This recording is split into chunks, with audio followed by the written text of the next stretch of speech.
The news exploded worldwide chaos in the South China Sea. Chinese Coast Guard rams Filipino fishing boat. Amateur video showed a massive Chinese Coast Guard ship bearing down on the tiny Maria Clara, a wooden Filipino fishing boat. The fishermen, out for a routine catch, suddenly faced a nightmare. The Chinese vessel aggressively closed in, its intentions unmistakable. Captain Mateo tried to steer away, but the Maria Clara was no match for the modern patrol cutter. The shadow of the Chinese ship loomed, plunging the fishermen into fear. No warnings, no communication, just the relentless advance of steel. The Filipino crew, armed only with nets and tradition, watched helplessly as the gap closed. The first jarring bump was only the beginning.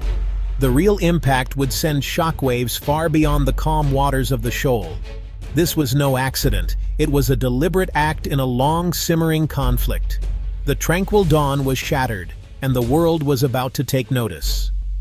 The Maria Clara, once a symbol of peaceful livelihood, was now at the center of an international crisis. The stage was set for a confrontation that would echo across the globe. The Maria Clara shuddered violently as the Chinese ship rammed it with brutal force. Wood splintered, men were thrown across the deck, and chaos erupted. Paulo, a young fisherman, screamed in pain as his arm broke. Captain Mateo was knocked unconscious. Water poured in through a gash in the hull, and panic set in. The Chinese ship circled like a predator, offering no help, only intimidation. High-pressure water cannons blasted the Maria Clara, knocking men off their feet and compounding the injuries. The message was clear: you are powerless here. The Filipino crew, drenched and terrified, huddled on their broken boat, hope fading. This was not a misunderstanding.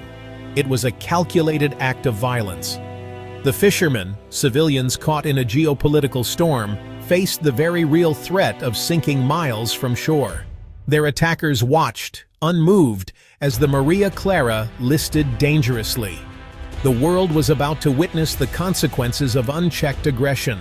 The ordeal was just beginning, and survival was far from certain. The balance of power on the high seas had never felt so stark. The fate of the Maria Clara would soon become a rallying cry.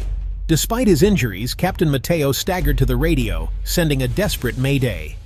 "We have been rammed, under attack by the Chinese Coast Guard at Scarborough Shoal," he pleaded, voice cracking. The crew bailed water, patched wounds, and clung to hope as the Chinese ship loomed nearby. Minutes dragged by, the sun beating down on the battered men. The psychological pressure was immense, a deliberate tactic to break their spirit. Suddenly, a voice crackled through the static. "Maria Clara, we read you. Help is on the way."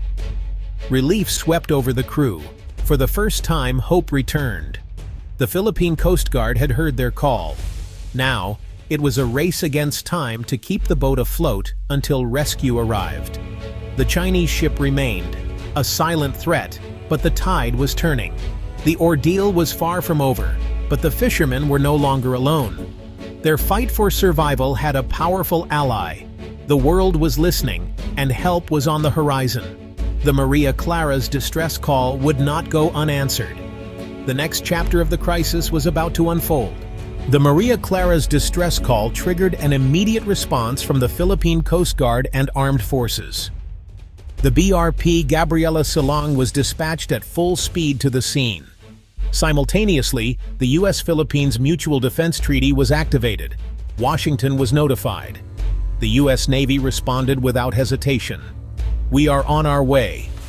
The USS Ronald Reagan, already in the region, dispatched assets to support the rescue. This was more than a rescue, it was a message. Aggression would not go unanswered.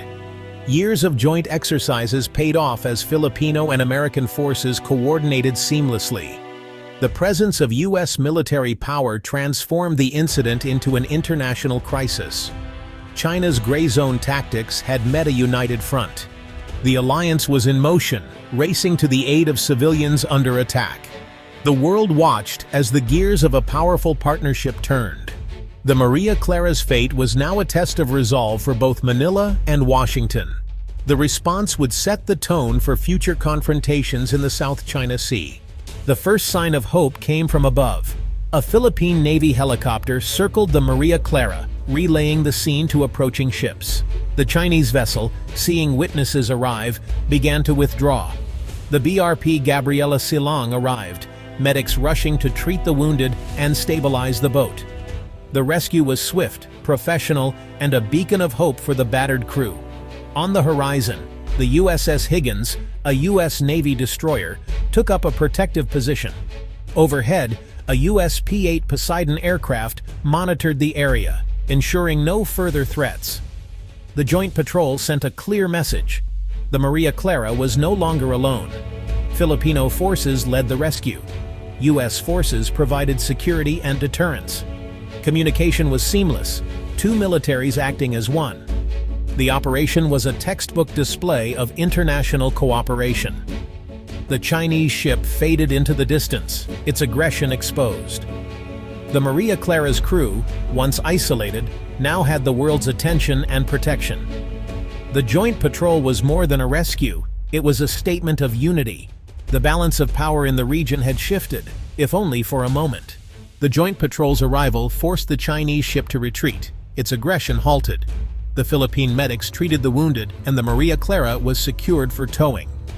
The contrast was stark compassion from the rescuers, cruelty from the attackers. The USS Higgins and P-8 Poseidon escorted the convoy, a visible shield of protection. The mission achieved two goals: rescuing civilians and deterring further aggression. The fishermen, once victims, became symbols of alliance in action. The world saw that bullying on the high seas would be met with unity. The Maria Clara's rescue was a testament to the power of partnership. The message was clear.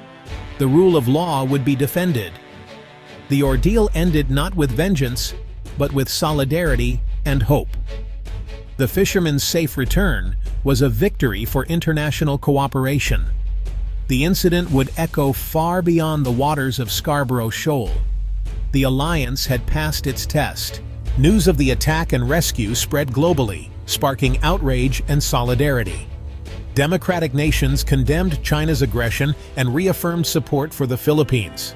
The G7 called for de-escalation and respect for international law. Japan, Australia, and others pledged increased security cooperation and patrols. The incident became a rallying cry for a rules-based order. International support was tangible: more patrols, deeper alliances. The attack backfired, uniting a coalition against Beijing's expansionism. For the Philippines, it was a diplomatic victory and a chance to spotlight daily harassment. The Maria Clara's story put a human face on a complex conflict. The image of a small boat rammed by a giant ship became a symbol of resistance. The world had chosen sides, and the message was unmistakable. China swiftly denied all wrongdoing, blaming the Filipino crew for the collision. State media claimed the Maria Clara was illegally intruding and forced the Chinese ship's hand. The ramming was downplayed as a minor accident.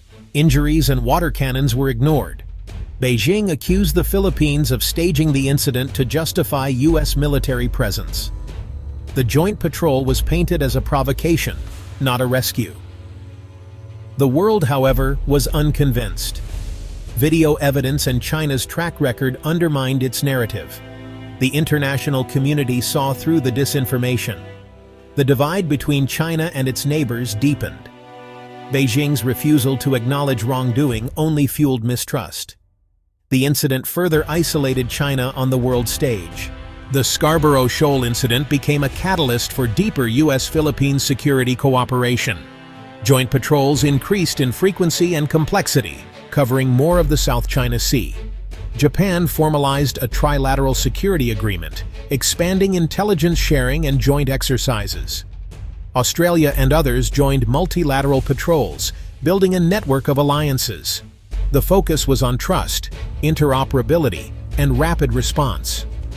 The incident proved alliances were more than words. They were living partnerships.